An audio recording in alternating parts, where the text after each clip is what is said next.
Hi hello everyone, welcome to my channel Srishti tutorial for maths. ನಾನು Karnataka ಟಿಇಟಿಯ 2024ರ paper 1ರಲ್ಲಿ ಬರ್ತಕ್ಕಂತಹ maths questions ಹೇಗೆ solve ಮಾಡೋದು ಅಂತಕ್ಕಂಥದನ್ನ ಈ ಒಂದು ವಿಡಿಯೋದಲ್ಲಿ ತಿಳಿಸ್ತಾ ಇದ್ದೀನಿ. ಸೊ ಬನ್ನಿ ಕ್ಲಾಸ್ ಶುರು ಮಾಡೋಣ. ಸೊ 108ನೇ ಕ್ವಶನ್ ಏನ್ ಹೇಳುತ್ತೆ ಅಂದ್ರೆ, ಸಮಾಂತರ ಚತುರ್ಭುಜ ಎಬಿಸಿಡಿಯಲ್ಲಿ ಕೋನ ಎ ಮತ್ತು ಕೋನ ಬಿ ಗಳ ಕೋನಾರ್ಧಕಗಳು ಪಿ ಬಿಂದುವಿನಲ್ಲಿ ಸಂಧಿಸಿವೆ. ಕೋನ ಎಪಿಬಿಯ ಅಳತೆಯು ಅಂತ ಕೇಳಿದ್ದಾರೆ ಇಲ್ಲಿ. ಸೊ ನೋಡಿ, ಇಲ್ಲಿ ಎ ಬಿ ಸಿ ಡಿ ಅನ್ನುವಂತ ಒಂದು ಚತುರ್ಭುಜದಲ್ಲಿ ಕೋನ ಎಗೆ ಕೋನಾರ್ಧಕವಾಗಿ ಒಂದು ರೇಖೆಯನ್ನ ಎಪಿಯನ್ನ ಎಳೆಯಲಾಗಿದೆ. ಹಾಗೆ ಬಿ ನ ಕೋನಾರ್ಧಕವಾಗಿ ಬಿಪಿ ರೇಖೆಯನ್ನ ಎಳೆಯಲಾಗಿದೆ. ಇಲ್ಲಿ ಕೋನ ಪಿ ಯ ಅಳತೆಯನ್ನ ನೀವು ಕಂಡುಹಿಡಿಬೇಕು. ಎ ಪಿ ಬಿ ಯ ಅಳತೆಯನ್ನ ನಾವಿಲ್ಲಿ ಕಂಡುಹಿಡಿಬೇಕಾಗತ್ತೆ. ಸೊ ಇದನ್ನ ನಾವಿಲ್ಲಿ ಏನ್ ತಗೊಳ್ಬಹುದು ಅಂತ ಹೇಳಿದ್ರೆ, ನೋಡಿ ಇಲ್ಲಿ ಅವ್ರು ಹೇಳಿರುವ ಪ್ರಕಾರ ಡಿ ಎ ಬಿ, ಈ ಡಿ ಎ ಬಿ ಇದೆಯಲ್ಲ, ಈ ಡಿ ಎ ಬಿ ಮತ್ತೆ ಸಿ ಬಿ ಎ ಇವೆರಡನ್ನು ಕೂಡ ನಾವು ಏನಂತ ಕರಿತೀವಿ ಅಂದ್ರೆ ಕರೆಸ್ಪಾಂಡಿಂಗ್ ಆಂಗಲ್ಸ್ ಅಂತ ಕರಿತೀವಿ. ಅಥವಾ ನಾವೇನ್ ಹೇಳ್ಬೋದು ಅಂದ್ರೆ, ಚತುರ್ಭುಜದ ಒಂದೇ ಭಾಗದಲ್ಲಿರುವಂತ ಎರಡು ಕೋನಗಳು, ಇವೆರಡು ಕೋನಗಳ ಮೊತ್ತ ಎಷ್ಟು ಬರುತ್ತೆ ಅಂದ್ರೆ 180 ಡಿಗ್ರಿ ಬರುತ್ತೆ. ಸೊ ಚತುರ್ಭುಜದಲ್ಲಿ ಅಕ್ಕಪಕ್ಕದ ಎರಡು ಕೋನಗಳ ಮೊತ್ತ 180 ಡಿಗ್ರಿ ಬರೋದ್ರಿಂದಾಗಿ ನಾವಿಲ್ಲಿ D A B plus C B A is equal to 180 degree ಅಂತ ತಗೊಂಡ್ರೆ, ಇಲ್ಲಿ ಆ ಡಿ ಎ ಬಿ ಅನ್ನೋದು ಏನಾಗಿದೆಯಪ್ಪ ಅಂದ್ರೆ, ಇಲ್ಲಿ ಡಿ ಎ ಬಿ ಇದನ್ನ ನಾವಿಲ್ಲಿ ಏನಂತ ತಗೊಳ್ಬಹುದು, ಎ ಪಿ ಅನ್ನೋದು ಕೋನಾರ್ಧಕವಾಗಿರೋದ್ರಿಂದ ಈ ಒಂದು ಡಿ ಎ ಪಿ ಯಲ್ಲಿ ಡಿ ಎ ಬಿ ನ ಅರ್ಧವನ್ನ ತಗೊಂಡ್ರೆ, ಡಿ ಎ ಬಿ ಯ ಅರ್ಧ ಅಂತ ಹೇಳಿದ್ರೆ ಈ ಕೋನ ಬರುತ್ತೆ. ಸೊ ಈ ಕೋನ ಮತ್ತೆ ಈ ಕೋನ, ಈ ಎರಡು ಕೋನಗಳನ್ನ ಕೂಡಿದ್ರೆ 90 ಡಿಗ್ರಿ ಬರುತ್ತೆ. ಯಾಕೆ ಅಂದ್ರೆ ಡಿ ಎ ಬಿ ಯ ಅರ್ಧ angle A P A B, ಹಾಗೇನೆ ಸಿ ಬಿ ಎ ನ ಅರ್ಧ ಪಿ ಬಿ ಎ ಆಗತ್ತೆ. ಹಾಗಾಗಿ ನಾವು ಏನಂತ ತಗೊಳ್ಬಹುದು, ಇಲ್ಲಿ half into D A B plus half into C B A is equal to 90 degree ಬರುತ್ತೆ. 180 ಡಿಗ್ರಿಯ ಅರ್ಧ ಅಂದ್ರೆ 90 ಡಿಗ್ರಿ ಬರುತ್ತೆ. ಅಲ್ಲಿಗೆ ನಾವು ಎ ಪಿ ಬಿ ಅಳತೆ ಬೇಕು ಅಂತ ಹೇಳಿದ್ರೆ ಇವೆರಡನ್ನ ಕೂಡಿದ್ರೆ 90 ಡಿಗ್ರಿ ಬರುತ್ತೆ. ನೆನಪಿರ್ಲಿ ನಿಮಗೆ, ಇದು ಪ್ಲಸ್ ಇದು. ಸಪೋಸ್ ಇವೆರಡು ಕೋನಗಳನ್ನ ನಾವು 45 ಅಂತ ತಗೊಂಡ್ರೆ ಇವೆರಡನ್ನ ಕೂಡಿದ್ರೆ 90 ಡಿಗ್ರಿ ಬರುತ್ತೆ. ಸೊ ಈ ಎರಡು ಕೋನಗಳು 90 ಡಿಗ್ರಿ ಬರ್ತಾ ಇದೆ ಅಂದ್ರೆ ನಮಗೆ ಎ ಪಿ ಬಿ ಅನ್ನ ಕಂಡುಹಿಡಿಯೋದು ತುಂಬಾ ಸುಲಭ. ತ್ರಿಭುಜ ಎ ಪಿ ಬಿ ಅಂತ ಕನ್ಸಿಡರ್ ಮಾಡಿದ್ರೆ ಈ ತ್ರಿಭುಜದ ಮೂರು ಕೋನಗಳ ಮೊತ್ತ 180 ಡಿಗ್ರಿ ಬರೋದ್ರಿಂದ ಇಲ್ಲಿ ಈ 180 ಡಿಗ್ರಿನಲ್ಲಿ ಈ ಎರಡು ಕೋನಗಳನ್ನ ಕಳೆದು ಬಿಟ್ರೆ ನಿಮಗೆ ಸುಲಭವಾಗಿ ಡೈರೆಕ್ಟ್ ಆಗಿ ಆನ್ಸರ್ ಸಿಗುತ್ತೆ. ಅದ್ರ ಪ್ರಕಾರ ಕೋನ ಎ ಪಿ ಬಿ ಏನಾಗಿರುತ್ತೆ ಅಂದ್ರೆ 180 ಡಿಗ್ರಿನಲ್ಲಿ ಈ ಎರಡು ಕೋನಗಳ ಮೊತ್ತ ಏನ್ ಬರುತ್ತಲ್ಲ 90 ಡಿಗ್ರಿಯನ್ನ ಕಳಿಬೇಕು. ಸೊ 180ರಲ್ಲಿ 90ನ್ನ ಕಳೆದ್ರೆ 90 ಡಿಗ್ರಿ ಬರುತ್ತೆ. ಹಾಗಾಗಿ ನಾವು ಎರಡನೇ ಆಪ್ಷನ್ ಸರಿಯಾದ ಉತ್ತರ ಅಂತ ಹೇಳಿ ಆಯ್ಕೆ ಮಾಡಬಹುದು. ಸೊ ಸುಲಭವಾಗಿ ಶಾರ್ಟ್ ಮೆಥಡ್ ಅನ್ನ ಬಳಸ್ಬಿಟ್ಟು ನಾವು ಇಲ್ಲಿ ಏನ್ ಮಾಡಬಹುದು, ಇಲ್ಲಿ ಆನ್ಸರ್ ನ ಕಂಡುಹಿಡಿದು ಬಿಡಬಹುದು ಕೆಲವೇ ನಿಮಿಷಗಳಲ್ಲಿ. ಓಕೆ, ಇನ್ನ 109ನೇ ಕ್ವಶನ್ ಏನ್ ಹೇಳುತ್ತೆ ಅನ್ನೋದನ್ನ ನೋಡೋದಾದ್ರೆ, ಸೊ 109ನೇ ಕ್ವಶನ್, ಒಂದು ಸಮಾಂತರ ಚತುರ್ಭುಜದ ಎರಡು ಪಾರ್ಶ್ವಬಾಹುಗಳ ಅನುಪಾತವು 3:5 ಮತ್ತು ಅದರ ಸುತ್ತಳತೆ 80 ಸೆಂಟಿಮೀಟರ್. ಈ ಸಮಾಂತರ ಚತುರ್ಭುಜದ ಪಾರ್ಶ್ವಬಾಹುಗಳ ಅಳತೆಗಳು ಕ್ರಮವಾಗಿ ಅಂತ ಕೊಟ್ಟಿದ್ದಾರೆ ಅವರು. ನೋಡಿ, ಇಲ್ಲಿ ಒಂದು ಸಮಾಂತರ ಚತುರ್ಭುಜದಲ್ಲಿ ಇರುವ ಎರಡು ಪಾರ್ಶ್ವಬಾಹುಗಳು, ಈಗ ಉದಾಹರಣೆಗೆ ನಾವು ಇದು ಒಂದು ಸಮಾಂತರ ಚತುರ್ಭುಜ ಅಂತ ತಗೊಂಡ್ರೆ ಇಲ್ಲಿ ನಾವೇನಂತ ಕರಿತೀವಿ ಅಂದ್ರೆ ಪಾರ್ಶ್ವಬಾಹುಗಳು ಅಂತ ಹೇಳಿದ್ರೆ ಈ ಬಾಹು ಮತ್ತೆ ಈ ಬಾಹು ಅಕ್ಕಪಕ್ಕದಲ್ಲಿರುವಂತಹ ಬಾಹುಗಳನ್ನ ಪಾರ್ಶ್ವಬಾಹುಗಳು ಅಂತ ಕರಿತೀವಿ. ಈ ಪಾರ್ಶ್ವಬಾಹುಗಳ ಅನುಪಾತ ಏನಿದೆ ಅಂದ್ರೆ 3:5 ಇದೆ. ಒಂದು 3ರಷ್ಟಿದ್ರೆ ಇನ್ನೊಂದು 5ರಷ್ಟಿದೆ ಅಂತ ಅರ್ಥ. ಅಲ್ಲಿಗೆ ನಾವಿಲ್ಲಿ ಏನ್ ತಗೊಳ್ಬಹುದು ಅಂದ್ರೆ ಅವ್ರ ಸುತ್ತಳತೆಯನ್ನ ಕೊಟ್ಟಿದ್ದಾರೆ. ಸೊ ಇಲ್ಲಿ ಎರಡೆರಡು ಪಾರ್ಶ್ವಬಾಹುಗಳ ಜೋಡಿಗಳು ಬರ್ತಾವೆ.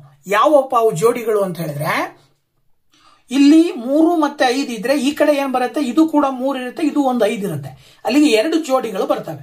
ಹಾಗಾಗಿ 2 ಇಂಟು ಪಾರ್ಶ್ವಬಾಹುಗಳು ಪ್ಲಸ್ ಅಭಿಮುಖ ಬಾಹುಗಳ ಮೊತ್ತ ಎಷ್ಟು, 80 ಡಿಗ್ರಿ. ಸುತ್ತಳತೆಯನ್ನ ಕೊಟ್ಟಿರೋದ್ರಿಂದ ನಾವು 80 ಡಿಗ್ರಿ ಅಂತ ತಗೊಂತೀವಿ.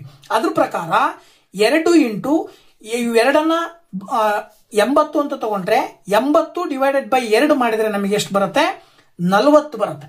ಸೊ ಇದು ಏನಿದು ಸಮಾಂತರ ಚತುರ್ಭುಜದಲ್ಲಿ ಬರ್ತಕ್ಕಂತಹ ಪ್ರತಿಯೊಂದು ಒಂದು ಜೋಡಿಯ ಅನುಪಾತ ಇದೆ. ಎಷ್ಟು, ಒಂದು ಜೋಡಿಯ ಅನುಪಾತ 40 ಅಂದ್ರೆ ಒಂದು ಪಾರ್ಶ್ವ ಬಾಹುವಿನ ಜೋಡಿ.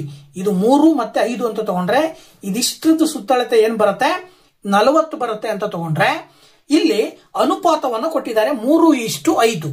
ಸೊ 3:5 ಕೊಟ್ಟಿರೋದ್ರಿಂದ ಆ ಅಂಕಿಗಳನ್ನ ಕೂಡಿದಾಗ 8 ಬರುತ್ತೆ. ಸೊ ಒಂದೊಂದ್ರದ್ದು ಎಷ್ಟೆಷ್ಟು ಭಾಗ ಬರುತ್ತೆ ಅನ್ನೋದನ್ನು ನೋಡೋದಾದ್ರೆ 8ನೇ 3 × 40 ಮಾಡಿದ್ರೆ ನಮಗೆ ಈ ಭಾಗದ ಒಂದು ಅಳತೆ ಸಿಗುತ್ತೆ. 8 5 40, 3 5 15 ಬರುತ್ತೆ.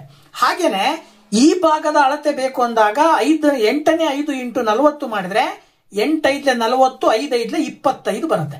ಅಲ್ಲಿಗೆ ಇದರ ಅರ್ಥ ಏನು ಅಂತ ಹೇಳಿದ್ರೆ 2 ಪಾರ್ಶ್ವ ಬಾಹುಗಳ ಅಳತೆಗಳು ಏನಾಗಿರ್ತವೆ ಅಂದ್ರೆ ಒಂದು 15 ಇದ್ರೆ ಇನ್ನೊಂದು 25 ಸೆಂಟಿಮೀಟರ್ ಇರುತ್ತೆ. ಗೊತ್ತಾಯ್ತಲ್ವಾ? ಸೊ 15 ಮತ್ತೆ 25 ಅಂದ್ರೆ ಆಪ್ಷನ್ 1ರಲ್ಲಿ ಇರ್ತಕ್ಕಂಥ ಉತ್ತರವನ್ನ ನಾವಿಲ್ಲಿ ಆಯ್ಕೆ ಮಾಡಬೇಕಾಗತ್ತೆ. 110ನೇ ಕ್ವಶನ್ ಇವುಗಳಲ್ಲಿ ತಪ್ಪಾದ ಹೇಳಿಕೆ ಅಂತ ಕೇಳಿದರು ಅವರು. ಸೊ ಇವುಗಳಲ್ಲಿ ತಪ್ಪಾದ ಹೇಳಿಕೆ ಯಾವುದು ಅನ್ನೋದನ್ನ ನಾವು ನೋಡೋದಾದ್ರೆ ಮೊದಲು ಆ ಹೇಳಿಕೆಗಳನ್ನ ಒಂದೊಂದಾಗಿ ನೋಡ್ತಾ ಹೋದ್ರೆ 2 ವಿಭಿನ್ನ ರೇಖೆಗಳು ಒಂದಕ್ಕಿಂತ ಹೆಚ್ಚು ಸಾಮಾನ್ಯ ಬಿಂದುಗಳನ್ನು ಹೊಂದಿರುವುದಿಲ್ಲ ಅಂತ ಕೊಟ್ಟಿದ್ದಾರೆ ಅವರು. ಅಂದ್ರೆ 2 ವಿಭಿನ್ನ ರೇಖೆಗಳು ಒಂದಕ್ಕಿಂತ ಹೆಚ್ಚು ಸಾಮಾನ್ಯ ಬಿಂದುಗಳನ್ನು ಹೊಂದಿರುವುದಿಲ್ಲ ಅಂತಿದೆ. ಅಂದ್ರೆ ಇದರ ಅರ್ಥ ಏನಿಲ್ಲಿ 2 ವಿಭಿನ್ನ ರೇಖೆಗಳು ಅಂದ್ರೆ ಒಂದು ರೇಖೆ ಈ ರೀತಿ ಇದೆ, ಇನ್ನೊಂದು ರೇಖೆ ಹೀಗಿದೆ ಅಂತ ತಿಳ್ಕೊಳ್ರಿ. ಈ 2 ವಿಭಿನ್ನ ರೇಖೆಗಳು ಸಾಮಾನ್ಯ ಬಿಂದುಗಳನ್ನು ಹೊಂದಿರುವುದಿಲ್ಲ ಅಂತ ಹೇಳಿ. ಅಂದ್ರೆ ಇಲ್ಲಿ ಈ ಒಂದು ರೇಖೆಯ ಬಿಂದುಗಳೇ ಬೇರೆ, ಈ ರೇಖೆಯ ಬಿಂದುಗಳೇ ಬೇರೆ. ಇವೆರಡಕ್ಕೂ ಸಾಮಾನ್ಯವಾಗಿರ್ತಕ್ಕಂಥ ಬಿಂದು ಸಿಗೋದಿಲ್ಲ. ಹಾಗೇನೆ ಎರಡನೇ ನೋಡೋದಾದ್ರೆ ಒಂದು ರೇಖೆಯು ಅಪರಿಮಿತ ಸಂಖ್ಯೆಯ ಬಿಂದುಗಳನ್ನು ತನ್ನ ಮೇಲೆ ಒಳಗೊಂಡಿದೆ. ಇದನ್ನ ನಾವು ನೋಡೋದಾದ್ರೆ ನೋಡಿ ಈ ರೀತಿ ಇದೆಯಲ್ವಾ. ಸೊ ಈ ರೀತಿಯ ರೇಖೆನಲ್ಲಿ ಎಲ್ಲಾ ಬಿಂದುಗಳು ರೇಖೆ ರಚನೆ ಆಗದೆ ಬಿಂದುಗಳ ಆಧಾರದ ಮೇಲೆ. ಸೊ ಒಂದು ರೇಖೆ ಮೇಲೆ ಮ್ಯಾಕ್ಸಿಮಮ್ ನಂಬರ್ ಆಫ್ ಪಾಯಿಂಟ್ಸ್ ಅನ್ನ ನಾವು ಹೇಳ್ತಾ ಹೋಗ್ಬೋದು. ಅಂದ್ರೆ ಒಂದು ರೇಖೆಯ ಮೇಲೆ ಅಪರಿಮಿತ ಸಂಖ್ಯೆಯ ಬಿಂದುಗಳನ್ನ ಒಳಗೊಂಡಿರುತ್ತದೆ ಅನ್ನೋದನ್ನ ನಾವು ಹೇಳ್ಬೋದು. ಅಂದ್ರೆ ಒಂದನೇದು ಸರಿಯಾದ ಹೇಳಿಕೆ ಇದೆ, ಎರಡನೇದು ಕೂಡ ಹೇಳಿಕೆ ಸರಿಯಾಗಿದೆ. ಇನ್ನೊಂದು ಒಂದು ರೇಖಾಖಂಡವು ಪರಿಮಾಣವನ್ನು ಹೊಂದಿರುವುದಿಲ್ಲ ಅಂತಿದೆ. ಇಲ್ಲಿ ರೇಖಾಖಂಡ ಅಂದ್ರೆ ಏನು? ಈಗ ಉದಾಹರಣೆಗೆ ಈ ತರ ಒಂದು ರೇಖೆ ಇನ್ನೊಂದು ರೇಖೆಯನ್ನ 3 ರೇಖೆಯನ್ನ ಸೇರಿಸಿ ಒಂದು ಆಕೃತಿಯ ರಚನೆ ಆದ್ರೆ ಇದನ್ನ ನಾವು ರೇಖಾಖಂಡ ಅಂತ ಕರಿತೀವಿ. ಈ ರೇಖಾಖಂಡಕ್ಕೆ ನಮಗೆ ಏನಿರುತ್ತೆ? ಅಳತೆ ಇರುತ್ತಲ್ವಾ. ಇದರ ಒಂದು ವಿಸ್ತೀರ್ಣವನ್ನು ಕಂಡುಹಿಡಿಬಹುದಲ್ವಾ. ಸೊ ವಿಸ್ತೀರ್ಣ ಅನ್ನೋದು ಕೂಡ ಒಂದು ಪರಿಮಾಣ ಆಗತ್ತೆ. ಆದ್ರೆ ಅವ್ರೇನ್ ಹೇಳ್ತಾರೆ? ಪರಿಮಾಣವನ್ನ ಹೊಂದಿರುವುದಿಲ್ಲ. ಅಂದ್ರೆ ಈ ರೇಖಾಖಂಡದಲ್ಲಿ ಬರುವಂತ ಪ್ರತಿಯೊಂದು ರೇಖೆಗಳ ಅಳತೆಗಳನ್ನ ನಾವು ಹೇಳ್ತೀವಿ, ಆದ್ರೆ ಅವ್ರು ಹೇಳ್ತಾ ಇದ್ದಾರೆ ಅದು ಪರಿಮಾಣ ಇರೋದಿಲ್ಲ ಅಂತೇಳಿ. ಸೊ ಇದನ್ನ ನಾವು ತಪ್ಪು ಹೇಳಿಕೆ ಅಂತ ಹೇಳ್ಬೋದು. ಇನ್ನು 4ನೇ ಹೇಳಿಕೆಯನ್ನ ನೋಡೋದಾದ್ರೆ ಎಲ್ಲಾ ಲಂಬಕೋನಗಳ ಅಳತೆಗಳು ಒಂದಕ್ಕೊಂದು ಸಮನಾಗಿರುತ್ತವೆ.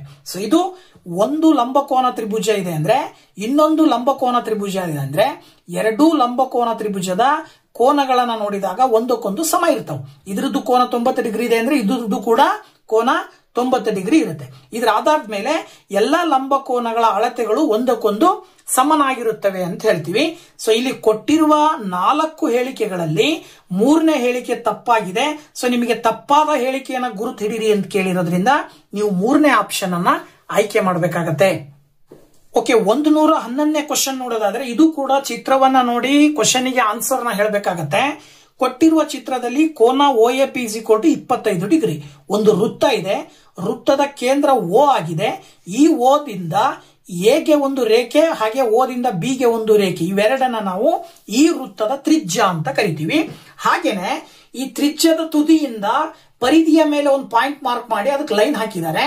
ಹಾಗೆ ಈ ವೃತ್ತದ ತ್ರಿಜ್ಯದ ತುದಿಯಿಂದ ಏನ್ ಮಾಡಿದ್ದಾರೆ? P ಗೆ ಮತ್ತೊಂದು ಲೈನ್ ಅನ್ನ ಜಾಯಿನ್ ಮಾಡಿದ್ದಾರೆ. ಓಕೆನಾ? ಸೊ ಈಗ OAP ಯ ಕೋನ ಕೊಟ್ಟಿದ್ದಾರೆ, ಇದು 25 ಡಿಗ್ರಿ ಇರುತ್ತೆ. ಹಾಗೆ OBP ಯ ಕೋನ ಕೊಟ್ಟಿದ್ದಾರೆ, ಅದು 35 ಡಿಗ್ರಿ ಇರುತ್ತೆ. ಹಾಗಾದ್ರೆ AOB ಯ ಅಳತೆ ಅಂತ ಕೇಳಿದ್ದಾರೆ ಅವರು. ಅಂದ್ರೆ ಈ ಅಳತೆಯನ್ನ ನೀವು ಕಂಡುಹಿಡಿಬೇಕು. ಸೊ ಈ ಅಳತೆ ಯಾವಾಗ ಸಿಗುತ್ತೆ ಅಂದ್ರೆ ನಿಮಗೆ ಮೇಲ್ಗಡೆ ಇರುವ ಈ ಇಷ್ಟು ಅಳತೆಯನ್ನ ನೀವು ಕಂಡುಹಿಡಿಬೇಕಾಗತ್ತೆ. ಸೊ ಈ ಇಷ್ಟು ಅಳತೆಯನ್ನ ಕಂಡುಹಿಡಿಬೇಕು ಅಂದ್ರೆ ತುಂಬಾ ಸುಲಭ. ನೀವು ಮೊದಲು ಮಾಡಬೇಕಾಗಿರೋದು O ದಿಂದ P ಗೆ ಒಂದು ರೇಖೆಯನ್ನು ಎಳ್ಕೋಬೇಕು. ಅದು ಏನಾಗಿರುತ್ತೆ? ಈ ಒಂದು ವೃತ್ತದ ತ್ರಿಜ್ಯ ಆಗಿರುತ್ತೆ. ಸೊ OP ಎನ್ನುವಂತ ತ್ರಿಜ್ಯವನ್ನ ಎಳ್ಕೊಂಡ್ರಿ ಅಂದ್ರೆ AO ಮತ್ತೆ PO ಎರಡೂ ಒಂದೇ ವೃತ್ತದ ತ್ರಿಜ್ಯ ಆಗಿರೋದ್ರಿಂದ ಎರಡು ಸಮ ಇರ್ತಾವೆ. ಸೊ ಎರಡೂ ತ್ರಿಜ್ಯಗಳು ಸಮ ಇದಾವೆ ಅಂದ್ರೆ ಇದರ ಎದುರುಗಡೆ ಬರುವ ಕೋನಗಳು ಎಷ್ಟಿರ್ತವೆ? ಸಮ. ಸೊ ಅಂದ್ರೆ ಇದು 25 ಇದೆ ಅಂದ್ರೆ ಇದು ಕೂಡ ಎಷ್ಟಿರುತ್ತೆ? 25 ಡಿಗ್ರಿ ಇರುತ್ತೆ. ಹಾಗೇನೆ ಇಲ್ಲೂ ಕೂಡ ಅಷ್ಟೇ, OP ಮತ್ತೆ OB ಎರಡೂ ತ್ರಿಜ್ಯಗಳು ಸಮ ಇರೋದ್ರಿಂದ ಇಲ್ಲಿ 35 ಡಿಗ್ರಿ ಇದೆ ಅಂದ್ರೆ ಇಲ್ಲೂ ಕೂಡ 35 ಡಿಗ್ರಿ ಇರುತ್ತೆ. ಸೊ ಇವೆರಡು 35 ಡಿಗ್ರಿ ಇದಾವೆ, ಒಂದು 25 ಒಂದು 35 ಇದೆ. ಸೊ AOP ಎನ್ನುವ ತ್ರಿಭುಜವನ್ನ ಕನ್ಸಿಡರ್ ಮಾಡಿದ್ರೆ AOP ನ 3 ಕೋನಗಳನ್ನ ಕೂಡಿದ್ರೆ 180 ಡಿಗ್ರಿ ಬರುತ್ತಲ್ವಾ. ಇಲ್ಲಿ ನಮಗೆ ಆಲ್ರೆಡಿ 2 ಕೋನಗಳು ಸಿಕ್ಕಿದಾವೆ. 25 25 ಎಷ್ಟು ಬರುತ್ತೆ? 50 ಬರುತ್ತೆ. ಸೊ 25 25 50 ಬರ್ತಾ ಇದೆ ಅಂತ ಹೇಳಿದ್ರೆ ಇನ್ನು ಉಳಿದಿರೋದು ಇದೆಷ್ಟಿರುತ್ತೆ ಆಗಿದ್ರೆ 25 25 25 50 ಅಂತ ಹೇಳಿದ್ರೆ ಇದು 130 ಇರುತ್ತೆ. ಓಕೆನಾ? ಹಾಗೇನೆ ಇದೆಷ್ಟಿರುತ್ತೆ? 35 35 ಎಷ್ಟು ಬರುತ್ತೆ? 70 ಬರುತ್ತೆ. ಅಂದ್ರೆ ಇದು 110 ಡಿಗ್ರಿ ಇರುತ್ತೆ. ನೋಡಿ ಇಲ್ಲಿ 130 ಡಿಗ್ರಿ ಪ್ಲಸ್ 110 ಡಿಗ್ರಿಯನ್ನ ಕೂಡಿದಾಗ 240 ಡಿಗ್ರಿ ಬರುತ್ತೆ. ಓಕೆನಾ? ಟೋಟಲ್ ಈ ವೃತ್ತ ಕೇಂದ್ರದ ಕೋನ 360 ಡಿಗ್ರಿ ಇರುತ್ತೆ. ಸೊ ವೃತ್ತ ಕೇಂದ್ರದ ಕೋನ 360 ಡಿಗ್ರಿನಲ್ಲಿ 240 ಕಳೆದ್ರೆ ನಿಮಗೆ 120 ಡಿಗ್ರಿ ಬರುತ್ತೆ. ಜಸ್ಟ್ ನೀವು ಈ ಒಂದು ಚಿತ್ರವನ್ನ ನೋಡ್ಕೊಂಡೆ ಸುಲಭವಾಗಿ ಆನ್ಸರ್ ಹೇಳ್ಬಿಡ್ಬೋದು.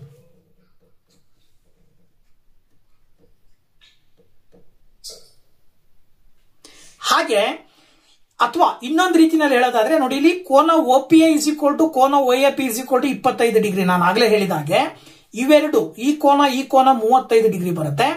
APB ಇಷ್ಟು ಕೋನವನ್ನ ನಾವು 25 35 ಅಂದ್ರೆ 60 ಡಿಗ್ರಿ ಅಂತ ಹೇಳ್ಬೋದು. ಆಮೇಲೆ ಇನ್ನೊಂದು ನಿಯಮ ಏನ್ ಹೇಳುತ್ತೆ ಅಂದ್ರೆ APB ನ ಕೋನ ಏನಿದೆಯಲ್ಲ, ಈ ಒಂದು ಪರಿಧಿಯ ಮೇಲೆ ರಚನೆಯಾದಂತ ಕೋನ ಮತ್ತು ವೃತ್ತದ ಕೇಂದ್ರದಲ್ಲಿ ರಚನೆಯಾದ ಕೋನ, ಈ ಎರಡೂ ಕೋನಗಳ ಸಂಬಂಧ ಏನಿರುತ್ತಪ್ಪ ಅಂದ್ರೆ ಈ ಕೋನದ ಅರ್ಧದಷ್ಟು ಕೋನ P ಇರುತ್ತೆ. ಸೊ ಹಾಗಿದ್ರೆ ಇಲ್ಲಿ 60 ಡಿಗ್ರಿ ಬಂದಿದೆ ಅಂದ್ರೆ ಅದರ ಡಬಲ್ ಮಾಡಿದ್ರೆ ನಿಮಗೆ AOB ಸಿಗುತ್ತೆ. ಸೊ ಅದರ ಡಬಲ್ ಅಂದ್ರೆ 120 ಡಿಗ್ರಿ. ಸೊ ದಟ್ 120 ಡಿಗ್ರಿ ಅಂತ ಹೇಳ್ಬೋದು. ಎರಡು ರೀತಿನಲ್ಲೂ ಕೂಡ ನೀವು ಈ ಒಂದು ಕ್ವಶನ್ಗೆ ಆನ್ಸರ್ನ ಹೇಳಬಹುದು. 112ನೇ ಕ್ವಶನ್, ಒಂದು ಆಯತಘನದ ಉದ್ದ, ಅಗಲ ಮತ್ತು ಎತ್ತರಗಳ ಅನುಪಾತ 4:2:3 ಮತ್ತು ಅದರ ಘನಫಲವು 1536 ಕ್ಯೂಬಿಕ್ ಸೆಂಟಿಮೀಟರ್. ಈ ಆಯತಘನದ ಪೂರ್ಣ ಮೇಲ್ಮೈ ವಿಸ್ತೀರ್ಣ ಅಂತ ಕೇಳಿದ್ದಾರೆ. ಸೊ ನಮಗೆ ಆಯತಘನದ ಘನಫಲ ಕೊಟ್ಟಿದ್ದಾರೆ ಮತ್ತೆ ಆಯತಘನದ ವಿಸ್ತೀರ್ಣ ಕಂಡುಹಿಡಿಯಕ್ಕೆ ಕೇಳಿದ್ದಾರೆ. ಹಾಗೇನೆ ಆಯತಘನದಲ್ಲಿ ಬರುವಂತಹ ಉದ್ದ, ಅಗಲ ಮತ್ತು ಎತ್ತರಗಳ ಅನುಪಾತಗಳನ್ನ ಕೊಟ್ಟಿರೋದ್ರಿಂದ ಇಲ್ಲಿ ನಾವೇನ್ ಮಾಡಬಹುದು? ಆಯತಘನದ ಘನಫಲ ಇಸ್ ಈಕ್ವಲ್ ಟು 1536. ಸೊ ಆಯತಘನದ ಘನಫಲದ ಸೂತ್ರ ಏನ್ ಬರುತ್ತೆ? L into B into H ಅಂತ ಬರುತ್ತೆ. ಲೆಂತ್ ಕೊಡದೇ ಇದ್ರೂ ರೇಷಿಯೋ ಕೊಟ್ಟಿರೋದ್ರಿಂದ ಅವುಗಳನ್ನ ನಾವು ಒಂದು 4x ಇರುತ್ತೆ ಲೆಂತ್, ಬ್ರೆಡ್ತ್ ಬಂದು 2x ಇರುತ್ತೆ, ಹಾಗೇನೆ ಹೈಟ್ ಬಂದು 3x ಇರುತ್ತೆ ಅಂತ ನಾವು ತಗೊಂಡ್ರೆ length into breadth into height ಅಂದ್ರೆ 4x into 2x into 3x. So 4 2s 8, 8 3s 24. x is equal to ಇಲ್ಲಿ x into x into x ಮಾಡಿದ್ರೆ x ಕ್ಯೂಬ್ ಬರುತ್ತೆ. ಓಕೆನಾ? ಸೊ ಅಲ್ಲಿಗೆ 1536 24ರಿಂದ ಭಾಗಾಕಾರ ಮಾಡಿದ್ರೆ ಏನ್ ಬರುತ್ತೆ? x cube is equal to 64 ಬರುತ್ತೆ. So x cube is equal to 64 ಬಂದಿದೆ ಅಂದ್ರೆ 64ರ ಘನಮೂಲವನ್ನ ಹೇಳೋದಾದ್ರೆ 4ಅನ್ನ 3 ಸರಿ ಗುಣಿಸಿದ್ರೆ 64 ಬರುತ್ತೆ. 4 4 16, 16 4 64. ಮೇಲ್ಗಡೆ ಇರುವ ಪವರ್ ಎರಡೂ ಸೇಮ್ ಇರೋದ್ರಿಂದ ಕ್ಯಾನ್ಸಲ್ ಮಾಡಿದ್ರೆ x ನ ಬೆಲೆ ಬಂದ್ಬಿಟ್ಟು ನಿಮಗೆ 4 ಬರುತ್ತೆ. ಓಕೆನಾ? ಸೊ ಇಲ್ಲಿಗೆ x ನ ಬೆಲೆ 4 ಬರ್ತಾ ಇದೆ ಅಂದ್ರೆ ಪ್ರತಿಯೊಂದು ಉದ್ದ, ಅಗಲ, ಎತ್ತರವನ್ನ ನಾವು ಕಂಡುಹಿಡಿಯೋದಾದ್ರೆ ನೋಡಿ ಇಲ್ಲಿ L ಇಸ್ ಈಕ್ವಲ್ ಟು ಏನ್ ಬರುತ್ತೆ? 4 ಇಂಟು 4 ಮಾಡಿದ್ರೆ 16 ಬರುತ್ತೆ. ಹಾಗೇನೆ B ಬ್ರೆಡ್ತ್ ಏನ್ ಬರುತ್ತೆ? 2 ಇಂಟು 4 ಮಾಡಿದ್ರೆ 8 ಬರುತ್ತೆ. ಹಾಗೇನೆ ಎತ್ತರ 3 ಇಂಟು 4 ಮಾಡಿದ್ರೆ 12 ಬರುತ್ತೆ. ಓಕೆನಾ? ಈ ವ್ಯಾಲ್ಯೂಸ್ ಅನ್ನ ಆಯತಘನದ ವಿಸ್ತೀರ್ಣಕ್ಕೆ ಅಪ್ಲೈ ಮಾಡಿದ್ರೆ, ಆಯತಘನದ ವಿಸ್ತೀರ್ಣಕ್ಕೆ ಅಪ್ಲೈ ಮಾಡಿದಾಗ ಏನ್ ಬರುತ್ತಪ್ಪ ಇಲ್ಲಿ ಆನ್ಸರ್? ನೋಡಿ ಇಲ್ಲಿ 2 ಇಂಟು ಲೆಂತ್ ಅಂದ್ರೆ ಎಷ್ಟು? 16. ಓಕೆ, ಇಂಟು ಬ್ರೆಡ್ತ್ ಅಂದ್ರೆ 8. ಹಾಗೇನೆ ಬಿ ಅಂತ ಹೇಳಿದ್ರೆ 8 ಇಂಟು ಹೈಟ್ ಅಂತ ಹೇಳಿದ್ರೆ 12 ಪ್ಲಸ್ ಮತ್ತೆ ಹೆಚ್ ಅಂತ ಹೇಳಿದ್ರೆ 12 ಇಂಟು 16 ಎಲ್ ನ ಬೆಲೆ.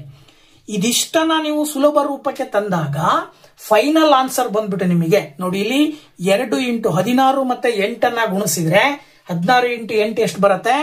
128 ಬರುತ್ತೆ. ಹಾಗೇನೆ 8 ಇಂಟು 12 ಮಾಡಿದ್ರೆ 96 ಬರುತ್ತೆ. ಹಾಗೆ 12 ಇಂಟು 16 ಮಾಡಿದ್ರೆ 192 ಬರುತ್ತೆ. ಇದಿಷ್ಟನ್ನ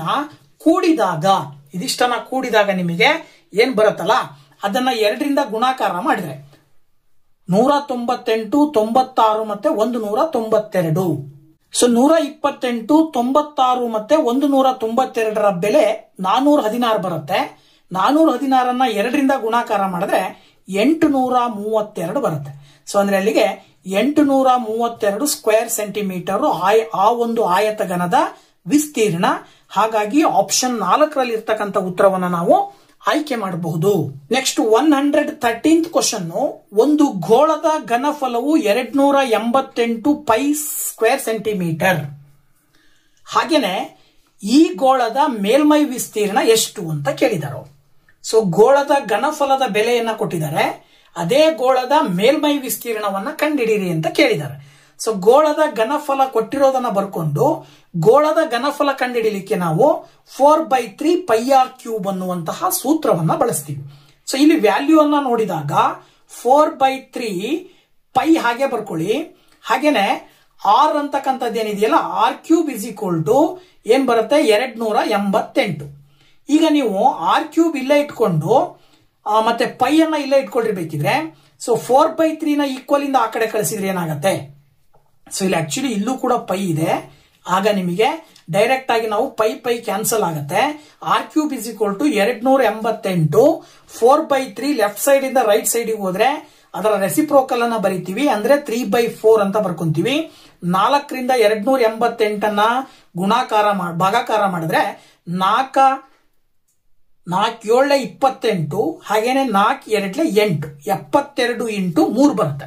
ಓಕೆ, ಸೊ ಈ 72 ಇಂಟು 3 ನಾವು ಗುಣಾಕಾರ ಮಾಡಿದ್ರೆ r³ 216 ಬರುತ್ತೆ. ಹಾಗೇನೆ ಈ 216ರ ಘನಮೂಲವನ್ನ ಬರ್ಕೊಳ್ಬೇಕು. ಇಲ್ಲಿ ಕ್ಯೂಬ್ ಇರೋದ್ರಿಂದ 216ರ ಘನಮೂಲ ಏನ್ ಬರುತ್ತೆ 6 ಬರುತ್ತೆ. ಸೊ ಹಾಗಾಗಿ r³ 6³ ಅಂತ ಹೇಳಬಹುದು. ಅಲ್ಲಿಗೆ ಕ್ಯೂಬ್ ಕ್ಯಾನ್ಸಲ್ ಆದ್ರೆ r ನ ಬೆಲೆ ನಿಮಗೆ ಸಿಕ್ತು ಎಷ್ಟು 6. ಸೊ ಹೀಗೇನೆ ಗೋಳದ ವಿಸ್ತೀರ್ಣ ಕಂಡುಹಿಡಿಯಲಿಕ್ಕೆ ಏನ್ ಮಾಡ್ತೀವಿ ನಾವು 4πr² ಅನ್ನುವಂತ ಸೂತ್ರವನ್ನ ಬಳಸ್ತೀವಿ. ಹಾಗೇನೆ ಅಲ್ಲಿ ವ್ಯಾಲ್ಯೂ ಸಬ್ಸ್ಟಿಟ್ಯೂಟ್ ಮಾಡಿದ್ರೆ 4 ಇಂಟು ಇಲ್ಲಿ ನಿಮಗೆ ಕೊಟ್ಟಿರುವ ಆಪ್ಷನ್ಸ್ ಗಳಲ್ಲಿ ಪೈ ಹಾಗೆ ಇರೋದ್ರಿಂದ ಪೈನ ಹಾಗೆ ಬರ್ಕೊಳ್ರಿ. r² ಅಂದ್ರೆ 6² ಬರುತ್ತೆ. ಅಲ್ಲಿಗೆ 4 ಇಂಟು 6² ಅಂದ್ರೆ 36 ಇಂಟು ಪೈ ಅಂತ ತಗೊಳ್ಬಹುದು. ಈಗ 4 ಮತ್ತು 36 ನೀವು ಗುಣಾಕಾರ ಮಾಡಿದ್ರೆ 144 ಬರುತ್ತೆ. ಪಕ್ಕದಲ್ಲಿ ಪೈ ಅಂದ್ರೆ ಅಲ್ಲಿಗೆ ಆ ಗೋಳದ ವಿಸ್ತೀರ್ಣ 144 ಇಂಟು ಪೈ ಸ್ಕ್ವೇರ್ ಸೆಂಟಿಮೀಟರ್ ಅಂತ ಹೇಳ್ಬೋದು. ಸೊ ಹಾಗಾಗಿ 1ನೇ ಆಪ್ಷನ್ ಅಲ್ಲಿ ಇರ್ತಕ್ಕಂಥ ಉತ್ತರವನ್ನ ಆಯ್ಕೆ ಮಾಡಬಹುದಾಗಿದೆ. ಓಕೆ, ಸೊ ಇಲ್ಲಿವರೆಗೂ ಈ ಒಂದು ವಿಡಿಯೋನ ನೋಡಿದ್ದಕ್ಕೆ ತಮ್ಮೆಲ್ಲರಿಗೂ ಕೂಡ ಥ್ಯಾಂಕ್ಸ್ ಹೇಳ್ತಾ, ಹಾಗೆ ಮೊದಲು ಯಾರು ವಿಡಿಯೋ ನೋಡ್ತಾ ಇದ್ದೀರಾ ಅವರು ನಮ್ಮ ಚಾನೆಲ್ ನ ಸಬ್ಸ್ಕ್ರೈಬ್ ಮಾಡಿ ಅಂತ ಹೇಳ್ತಾ, once again thank you very much. Bye bye.